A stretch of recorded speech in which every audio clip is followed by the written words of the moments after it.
Hello students, we are going to start solving exercise question answers. Chapter number 6, 8th class. Chapter name is combustion and flame. Exercise के question का first question देखिए क्या है. List conditions under which combustion can takes place. ऐसी कौन सी condition है जो combustion के लिए ज़रूरी है, दहन के लिए ज़रूरी कौन कौन सी कंडीशंस है. सबसे पहले फ्यूल का होना ज़रूरी है. जैसे कि पत्थर है, पत्थर तो जलेगा नहीं ना, कंबस्टिबल नहीं है वो. तो सबसे पहली रिक्वायरमेंट क्या है आपका, फ्यूल इज़ रिक्वायर्ड. फ्यूल होता है आपका ईंधन. दूसरा आपको पता है कि फ्यूल को जलने के लिए ऑक्सीजन की ज़रूरत पड़ती है, और कोई भी चीज़ तब जलेगी जब ऑक्सीजन की अवेलेबिलिटी होगी. तो ऑक्सीजन इज़ नेसेसरी. एयर के अंदर ही होती है ना आपकी ऑक्सीजन.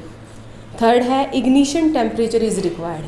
इग्निशन टेम्परेचर वो टेम्परेचर होता है, वो मिनिमम टेम्परेचर होता है जिस टेम्परेचर पे कोई भी ऑब्जेक्ट जलना शुरू कर देता है, तो उसको हम बोलते हैं इग्निशन टेम्परेचर. अगर ये तीनों कंडीशंस अवेलेबल हैं तो ही हम क्या कर सकते हैं, कंबशन कर सकते हैं. अगर मान लीजिए जैसे कि हमारे पास वुड है, वुड को अगर हम रूम टेम्परेचर पे रख दें, फ्यूल है हमारे पास वुड, यस. रूम टेम्परेचर पे रखने के अंदर रूम के अंदर क्या है, ऑक्सीजन गैस भी होगी, ऑक्सीजन गैस भी है. लेकिन जब तक उसको हम हीट नहीं करेंगे, जब तक उसको हम इग्निशन टेम्परेचर प्रोवाइड नहीं करवाएंगे, तो क्या वो जलेगा अपने आप से, नहीं जलेगा. तो इग्निशन टेम्परेचर भी क्या है, ज़रूरी है. सेकंड क्वेश्चन फिलअप्स हैं. सेकंड क्वेश्चन में फर्स्ट देखिए A part, burning of food and coal causes dash of air. आपको पता ही होगा कि जब हम लकड़ी को और कोयले को जलाते हैं तो उससे क्या होता है, पोल्यूशन होता है. तो उसको हम क्या बोलेंगे, क्या होगा अगर हम बर्निंग करते हैं वुड की और कोल की, pollution of air. A liquid fuel used in home is, घरों में यूज़ किए जाने वाला लिक्विड फ्यूल. कैरोसिन भी बोल सकते हो आप, जो कैरोसिन स्टोव आते हैं उसके अंदर यूज़ करते हैं हम. और इसके अलावा लिक्विफाइड पेट्रोलियम गैस, ये भी क्या है आपका एक liquid fuel. C part, fuel must be heated to its dash before it start burning. Fuel को क्या किया जाता है, बर्निंग करवाने से पहले उसको इग्निशन टेम्परेचर प्रोवाइड करवाया जाएगा. D part, fire produce by oil can't be control by dash. जो फायर होगी, जो किसकी वजह से लगी हुई है, ऑयल की वजह से. ऑयल के अंदर अगर फायर लग गई है, जैसे ऑयल रिफाइनरी वगैरह के अंदर, तो हम उसको किससे कंट्रोल नहीं कर सकते, पानी से. क्यों, क्योंकि पानी क्या होगा, भारी होगा, और ऑयल कैसा होगा, हल्का होगा. जो भी उसको बुझाने की कोशिश करेगा तो ऑयल बाहर स्पिल आउट हो जाएगा, और जो भी उसको बुझाने की कोशिश कर रहा है उसके लिए डेंजरस सिचुएशन क्रिएट हो जाएगी. Question number third, explain how the use of CNG in automobiles had reduced pollution in our city. CNG क्या है, एक फ्यूल है, क्लीन फ्यूल बोलते हैं इसको हम. क्लीन क्यों है, क्योंकि इससे बहुत कम अमाउंट में क्या निकलती है, हार्मफुल गैसेस. कौन कौन सी हार्मफुल गैसेस हैं, sulphur dioxide, oxides of nitrogen, oxides of sulphur, जिसकी वजह से पोल्यूशन क्या हो जाएगा, कम हो जाएगा. किसके अंदर, हमारे सिटीज़ के अंदर. क्यों, क्योंकि जिससे निकलने वाली हार्मफुल प्रोडक्ट्स हैं वो कितनी अमाउंट में निकलते हैं, स्मॉल अमाउंट में. कंपेयर करना है आपको एलपीजी को और वुड को एज अ फ्यूल्स. एलपीजी और वुड फ्यूल है, उसकी प्रॉपर्टी को कंपेयर करना आपको. सबसे पहले जैसे कि आप देख पा रहे हैं, एनर्जी, किस में ज़्यादा एनर्जी निकलती है, एलपीजी में या वुड में, किस में, एलपीजी में. और वुड में जो एनर्जी निकलती है वो निकलती है कम. पोल्यूशन, किस में पोल्यूशन ज़्यादा होगा, वुड में, और किस में पोल्यूशन कम होगा, एलपीजी के अंदर. रेजिड्यू, रेजिड्यू क्या होता है, वेस्ट, एक तरह का, जैसे राख वगैरह बचती है जब हम फ्यूल को जलाते हैं, तो वो किसके अंदर बचता है, वुड के अंदर, और किसके अंदर नहीं बचता है, वो है आपका एलपीजी. स्टोरेज और ट्रांसपोर्ट, किसको स्टोर करना आसान है, एलपीजी को, क्योंकि देखा ही होगा आपने, घरों में हम जब सिलेंडर रखते हैं तो कितने थोड़े से स्पेस के अंदर वो स्टोर हो जाता है. और ट्रांसपोर्ट करना भी क्या, उसको एक जगह से दूसरी जगह पे ले जाना भी क्या है, आसान है. लेकिन वुड को स्टोर करने के लिए आपको पता होगा कि कितना स्पेस चाहिए, बहुत ही ज़्यादा स्पेस. स्टोर करना भी मुश्किल है, ट्रांसपोर्ट करना भी मुश्किल है. ट्रांसपोर्ट का मतलब एक जगह से दूसरी जगह पे ले जाना फ्यूल को. Question number 5, give reason. A part, water is not use to control fire involving electrical equipments. अगर कहीं पे इलेक्ट्रिसिटी के अंदर आग लगी हुई है, बिजली हाउस के अंदर, जिसको हम पावर हाउस बोलते हैं, तो वहाँ पे अगर हमें कंट्रोल करना है फायर को, तो उसके लिए हम वाटर यूज़ नहीं करेंगे. क्यों, वाटर क्या है, गुड कंडक्टर ऑफ इलेक्ट्रिसिटी है. अगर हम वहाँ पे वाटर यूज़ करते हैं तो क्या होगा, वहाँ पे करंट लगने के चांसेस बढ़ जाएंगे. B part, LPG is a better domestic fuel than wood. जो एलपीजी है वो अच्छा डोमेस्टिक फ्यूल है वुड के कंपेयर में. क्यों, क्योंकि एक तो ईजिली अवेलेबल है और सस्ता भी है, ये आसानी से जलता है, ये एकदम से ज़्यादा हीट एनर्जी रिलीज़ नहीं करता और जो amount of heat energy produce होती है वो ज़्यादा है और इसको जलाने के बाद कोई भी अनडिज़ायरेबल सब्सटेंस या कोई वेस्ट प्रोडक्ट नहीं बचता, जैसे कि एशिज़ वगैरह होते हैं। ऐश का मतलब क्या है? राख। C part, paper by itself catch fire easily whereas a piece of paper wrapped around an aluminium pipe doesn't. अगर आपको एक पीस ऑफ पेपर दिया गया है और एक आपको एल्यूमिनियम पाइप के ऊपर पीस ऑफ पेपर को लपेट दिया गया है, दो तरह के आपके पास पेपर हो गए, एक ओनली पेपर है आपका और दूसरा कौन सा आपका जो पीस ऑफ वायर के ऊपर लपेटा गया है। तो इसके में से किसके अंदर आपकी जो बर्निंग है वो ईजिली होगी? वो होगी आपके नॉर्मल पेपर की। क्यों होगी? क्योंकि इसका इग्निशन टेम्परेचर क्या है? कम है और जो एल्यूमिनियम पाइप के ऊपर लपेटा गया है उसका जो इग्निशन टेम्परेचर है वो क्या है? ज़्यादा है।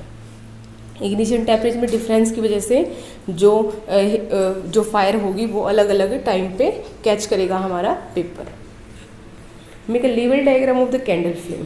कैंडल फ्लेम का आपको क्या करना है? एक लेवल का मतलब आपको पार्ट्स को बताना है कि कौन सा पार्ट कौन सा है। अब देखिए, जैसे कि आप देख पा रहे हैं यहाँ पे डायग्राम के अंदर जो सबसे बाहर वाला पार्ट है कैंडल फ्लेम का, ये ब्लूइश नज़र आ रहा है आपको। ये सारा क्या है? ये पूरा हिस्सा ये ब्लूइश है। इसको हम क्या बोलते हैं? Outer zone of complete combustion. और इसका कलर कैसा होता है? ब्लू। और ये क्या है? सबसे हॉटेस्ट पार्ट है कैंडल फ्लेम का। सबसे ज़्यादा हीट यहाँ पे रिलीज़ होती है कैंडल के अंदर। उसके बाद जो बीच वाला पार्ट आप देख पा रहे हैं ये क्या है? Middle zone of partial combustion. जो यहाँ पे कंबशन होता है फ्यूल का वो कैसा होता है? पार्शियल होता है, मतलब कंप्लीट कंबशन नहीं होता। कुछ एक हमारा वेस्ट या रेजिड्यू इसके अंदर रह जाता है। ये कैसा कलर देता है हमें फ्लेम का? Yellow colour. और जो इसकी हॉटनेस है वो कैसी है? मॉडरेटली हॉट, ना ज़्यादा हॉट है और ना कम हॉट है, बीच का है इसकी जो टेम्परेचर है। नेक्स्ट है आपका जो आप ब्लैक पार्ट यहाँ पे देख पा रहे हैं, ये है innermost zone of unburnt wax vapour. यहाँ पे होता है कि आपके जो वैक्स वेपर हैं उसके अनब्रंट जो वेपर्स हैं वो होते हैं, जिसकी वजह से यहाँ पे जो कलर है फ्लेम का वो कैसा नज़र आता है हमें? Black colour. और ये क्या है? सबसे लीस्ट हॉट पार्ट है कैंडल फ्लेम का। तो ये क्या थी हमारी different zones of candle flame. और एक चीज़ और यहाँ पे आप याद रखेंगे, जो सबसे बाहर वाला पार्ट है जो ब्लूइश है उसको हम नॉन ल्यूमिनस बोलते हैं। क्या बोलते हैं उसको? Non luminous zone of candle flame. और जो उसके बाहर वाली, मतलब जो सबसे बाहर वाली नॉन ल्यूमिनस और जो उसके अंदर है उसको बोलते हैं ल्यूमिनस। क्या बोला जाता है उसको? Luminous zone of the candle flame. Non luminous सबसे गर्म होती है और ल्यूमिनस मॉडरेटली हीट होती है। Next question, question number 7। Name the unit in which the calorific value of fuel is expressed. Calorific value होती है जो फ्यूल की, उसको एक्सप्रेस करने की यूनिट क्या है, मतलब उसको मापने की यूनिट क्या है? यूनिट है यहाँ पे किलो जूल पर किलोग्राम। जैसे कि इसको लिखते हैं हम किलो जूल पर किलोग्राम, मतलब 1 किलोग्राम अगर हमने फ्यूल बर्न किया तो उससे कितनी हीट एनर्जी रिलीज हुई, तो वो है कैलोरीफिक वैल्यू। किसकी? फ्यूल की कैलोरीफिक वैल्यू।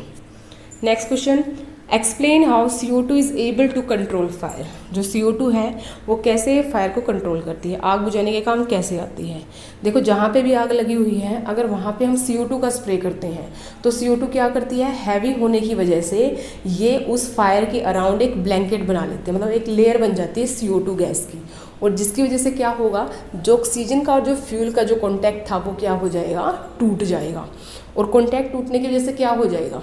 आग बुझ जाएगी। तो आपको याद क्या रखना है यहाँ पे? CO2 is heavier than oxygen. Question number 9। It is difficult to burn a heap of green leaves but dry leaves catch fire easily. आपके पास ढेर है पत्तों का, हरे पत्तों का और सूखे हुए पत्तों का, तो इनमें से कौन से पत्ते हैं जो आराम से जल जाएंगे और क्यों जलेंगे आराम से?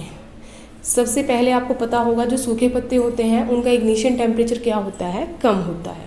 और जो गीले पत्ते हैं, मतलब हरे कलर के पत्ते हैं, उनका इग्निशन टेम्परेचर क्या है? ज़्यादा है। और जिसका इग्निशन टेम्परेचर कम है वो उतना ही जल्दी क्या करता है? आग पकड़ लेता है। तो जल्दी आग कौन पकड़ेगा? जिसका इग्निशन टेम्परेचर कम है। और किसका है कम? ड्राई लीव्स का। Next question, which zone of the flame does a goldsmith use for melting gold and silver and why. जो सुनार होते हैं, जो गहने वगैरह बनाते हैं, गोल्ड के और सिल्वर के आइटम्स बनाते हैं, वो कौन सी कैंडल फ्लेम की कैंडल नहीं, कौन सी फ्लेम को वो यूज़ करते हैं, कौन सी जोन को यूज़ करते हैं? वो यूज़ करते हैं सबसे बाहर वाली जोन। सबसे बाहर वाली जोन, जिसको हम बोलते हैं नॉन ल्यूमिनस जोन। और होती क्या है, वो सबसे ज़्यादा गर्म होती है। टेम्परेचर ज़्यादा होता है तो वो जल्दी से जो सिल्वर और गोल्ड के ऑर्नामेंट्स होते हैं उसको क्या कर देती है, मेल्ट कर देती है। Question number 11, in an experiment 4.5 मतलब इसको हम बोलेंगे 4.5 मतलब 4.5 किलो फ्यूल है आपके पास, और उसको क्या किया गया किसी एक्सपेरिमेंट के अंदर, उसको पूरा का पूरा बंद कर दिया गया है। तो जो उससे हीट निकली है उस हीट को माप लिया गया है। हीट कितनी है, 1,80,000 किलो जूल। आपको बताना है जो यहाँ पे फ्यूल दिया गया है जिसकी हीट 1,80,000 किलो जूल है, उसकी कैलोरीफिक वैल्यू क्या है। कैलोरीफिक वैल्यू को मापते कैसे हैं, कितनी हीट निकली है डिवाइड बाय कितना आपने फ्यूल यूज़ किया है। तो कितनी हीट निकली है यहाँ पे देखिए 1,80,000 जूल। कितना आपने मास यूज़ किया फ्यूल का, 4.5 किलोग्राम। तो इसको हम सोल्व करेंगे, डेसिमल को हटाएंगे यहाँ से तो एक जीरो ऊपर चली जाएगी और फिर इसको हम कैंसिल करेंगे तो कितना आ जाएगा हमारे पास 40,000 किलो जूल पर किलोग्राम। इसका मतलब अगर हम 1 किलो फ्यूल को बर्न करते हैं तो कितनी हीट एनर्जी रिलीज होगी यहाँ से, 40,000 kilo joule. Next question, can the process of rusting be called combustion, discuss. क्या हम रस्टिंग के प्रोसेस को कंबशन बोल सकते हैं, नहीं बोल सकते हैं। क्यों नहीं बोल सकते हैं, ये देखिए।